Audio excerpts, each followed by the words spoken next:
Hello everyone. Today we are going to start a new chapter of chemistry, that is periodic classification of elements. हमें पता है element is the basic unit of matter and we are also familiar with different elements such as sodium, potassium, lithium as we have studied about these elements in the previous classes. हमें ये पता है कि हमारे जो element है वो दूसरे एलिमेंट्स से क्या करते हैं, डिफर करते हैं. लेकिन कुछ एलिमेंट्स ऐसे भी होते हैं जिनकी प्रॉपर्टीज सिमिलर होती हैं और कुछ एलिमेंट्स ऐसे होते हैं जिनकी प्रॉपर्टीज डिसिमिलर होती है. तो इनकी फिजिकल और केमिकल प्रॉपर्टीज को इजियर वे में पढ़ने के लिए साइंटिस्ट ने इन एलिमेंट्स को क्लासिफाई किया और इनको रख दिया एक टेबल में जिसको इन्होंने बोला पीरियोडिक टेबल. ठीक है, इस पीरियोडिक टेबल में एलिमेंट्स को क्लासिफाई करने की नीड क्यों पड़ी, ताकि हम इनके बारे में हम एक सिस्टमेटाइज्ड वे में पढ़ सके और इनकी फिजिकल और केमिकल प्रॉपर्टीज को इजियर वे में अंडरस्टैंड कर सके. ठीक है, तो इस चैप्टर में हम देखेंगे कि क्या क्या साइंटिस्ट के न्यूमरस अटेम्प्ट्स थे जो उन्होंने एलिमेंट्स को in the form of periodic table classify करने के लिए किए. सो हमारे फर्स्ट साइंटिस्ट जो थे उनका नाम था डॉबरिनर ट्रायड. ट्रायड का मतलब यहाँ पे क्या है? ट्रायड का मतलब होता है group of three elements. Group of three elements. तो डॉबरिनर ने क्या कहा? डॉबरिनर ने कहा अगर आपके पास थ्री एलिमेंट्स हैं, थ्री एलिमेंट्स का ग्रुप है और आपने इन तीनों एलिमेंट्स को अरेंज किया है इन the order of increasing atomic मास, तो इन्होंने कहा आपके इस मिडल एलिमेंट का जो एटॉमिक मास होगा वो इक्वल होगा to the arithmetic mean of the atomic mass of the extreme elements. ठीक है, ये हमारे डॉबरिनर ने कहा था. तो मैं एक बार इसको स्टेटमेंट फॉर्म में आपको लिख के दिखा देती हूँ. इसने क्या कहा था? इन्होंने कहा when the elements are arranged in the increasing order of atomic mass in a group of three elements, then the atomic mass of middle element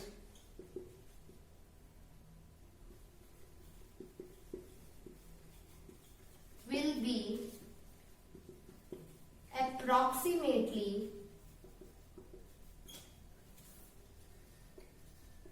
equal to the arithmetic mean of the extreme elements. ठीक है, तो this was the statement which was given by the Dobereiner. ठीक है, तो mathematically मैं आपको लिख के दिखा देती हूँ इसको.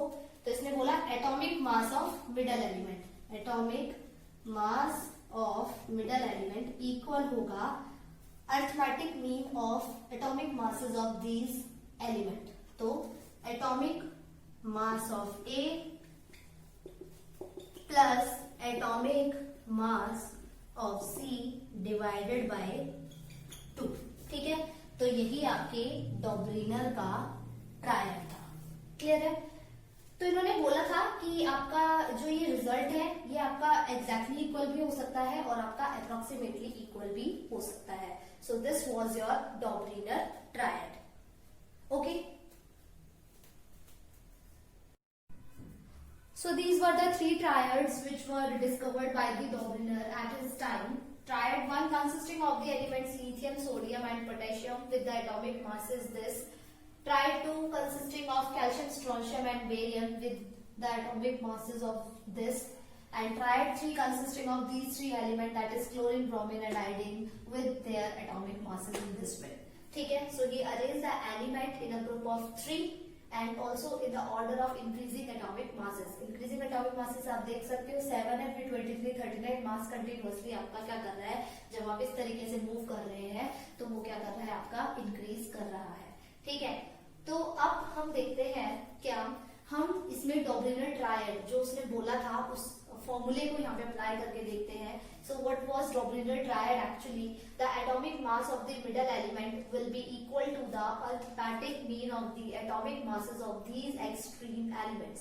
यानी कि आपका जो एटॉमिक मास सोडियम का आएगा वो हमारा इक्वल होगा arithmetic mean of the atomic masses of these two, यानी कि 7 + 39 डिवाइडेड बाय 2, यानी कि 46/2, यानी कि आपके पास कितना आ गया ये 23, जो कि आपके सोडियम का एटॉमिक मास था. ठीक है. सिमिलरली आप इसके अंदर भी निकाल सकते हैं एटॉमिक मास ऑफ, इसका निकालेंगे हम इसमें स्ट्रोंशियम का. ठीक है. तो स्ट्रोंशियम का निकालेंगे, वो कैसे निकलेगा, इन दोनों का मीन निकाल दो, अर्थमेटिक मीन. 40 + 137 डिवाइडेड बाय 2, तो it will be approximately equal to 87.5. ठीक है. सिमिलरली आप इसमें किसका निकालेंगे, ब्रोमीन का. तो एटॉमिक मास ऑफ ब्रोमीन जो है वो मेरा इक्वल होगा 35.5 + 127 divided by 2, which is approximately be equal to this 80. ठीक है. तो इस तरीके से हम atomic mass of the middle element निकाल सकते हैं by just calculating the arithmetic mean of the atomic masses of these extreme elements when the elements are arranged in a group of 3 in the order of increasing atomic mass. अब इनकी properties को 1 by 1 देखते हैं. हमें पता है कि lithium का जो एटॉमिक नंबर होता है वो होता है 3. दैट मीन्स इसकी कॉन्फ़िगरेशन क्या हो गई आपकी 2 1. ठीक है. सिमिलरली हम सारे ही एलिमेंट्स के जो फर्स्ट एलिमेंट है सारे ट्रायड के, उनके एटॉमिक नंबर के साथ कॉन्फ़िगरेशन लिख लेते हैं.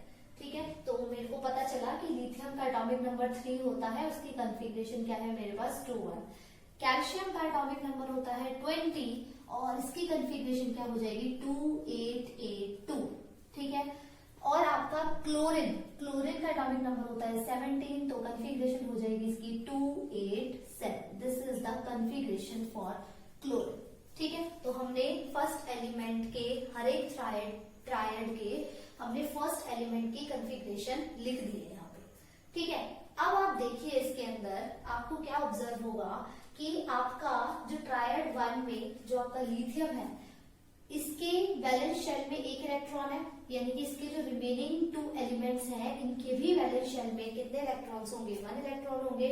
तो 1 इलेक्ट्रॉन है, इसका मतलब ये क्या करेंगे, it will lose the electron and attain some valency of +1. यानी कि आपके ट्रायड 1 के जो एलिमेंट्स होते हैं वो क्या होते हैं, आपके मोनोवैलेंट होते हैं. मोनोवैलेंट का मतलब क्या है कि इनकी जो वैलेंसी होती है वो क्या होती है 1 होती है. मोनो का मतलब क्या होता है 1. इनकी जो वैलेंसी होती है वो क्या होती है 1 होती है.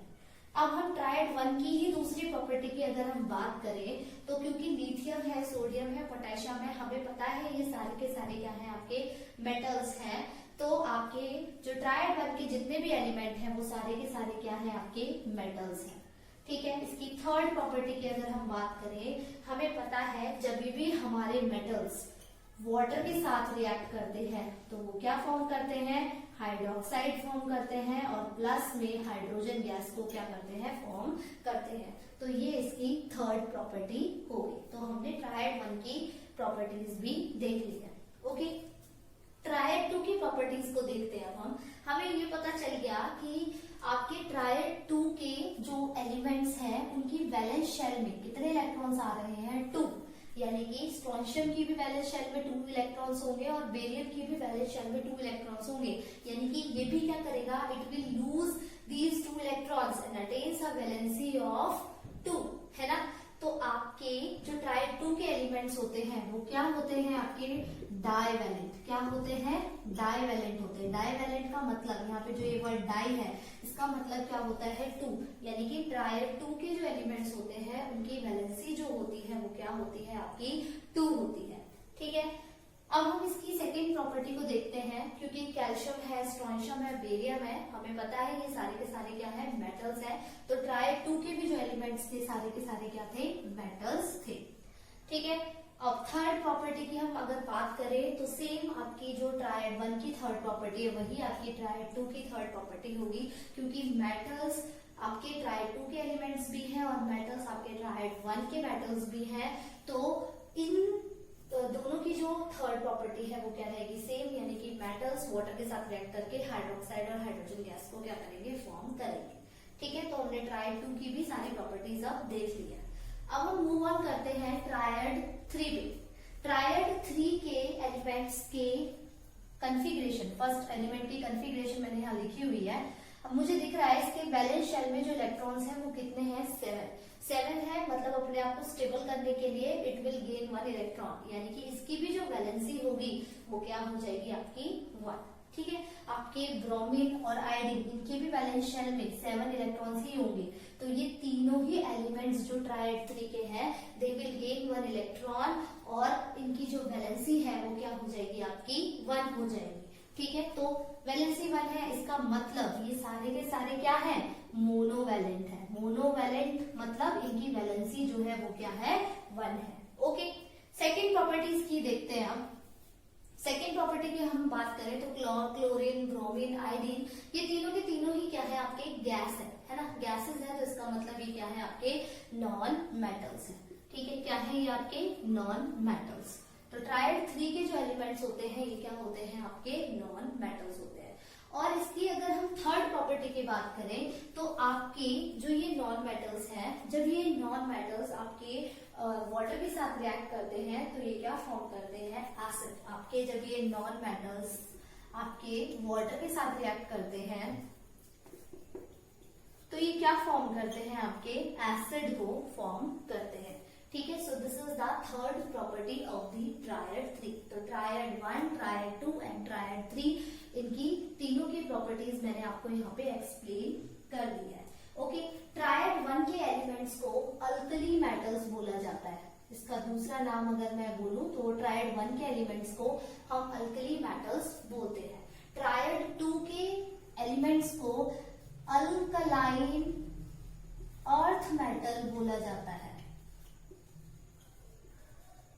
ठीक है, और ट्रायड 3 के एलिमेंट्स को क्या बोला जाता है, हैलोजेंस बोला जाता है।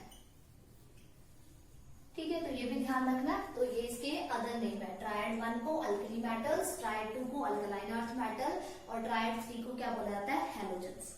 ओके, अब हम बात करें ड्रॉबैक ऑफ दिस डॉबलिनर ट्रायड। तो ड्रॉबैक जो था डॉबलिनर ट्रायड का वो एक ही था, इसकी जो कंसेप्ट था वो सिर्फ लिमिटेड नंबर ऑफ एलिमेंट्स के लिए ही क्या था, वैलिड था। तो इसी वजह से इसका जो ये इसने कंसेप्ट दिया वो क्या हो गया था, डिसमिस हो गया था। ठीक है, he was able to discover only 9 elements at his time according to the triad which he gave, but his concept was only up to for a limited elements, तो वो क्या हो गया था, आपका डिसमिस हो गया था। तो this was the drawback of the Dobereiner. Okay, तो इसके बाद आपके नेक्स्ट साइंटिस्ट आए न्यूलैंड्स, फिर आपके आए मेंडलीव्स, देन आपके आए हेनरी मॉसले जिन्होंने मॉडर्न पीरियोडिक टेबल को बनाया। ठीक है, तो वो हम लेटर वीडियोस में देखेंगे।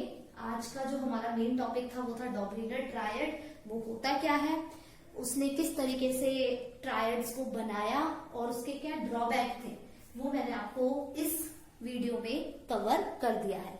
आई होप आपको समझ आया होगा। Thank you class.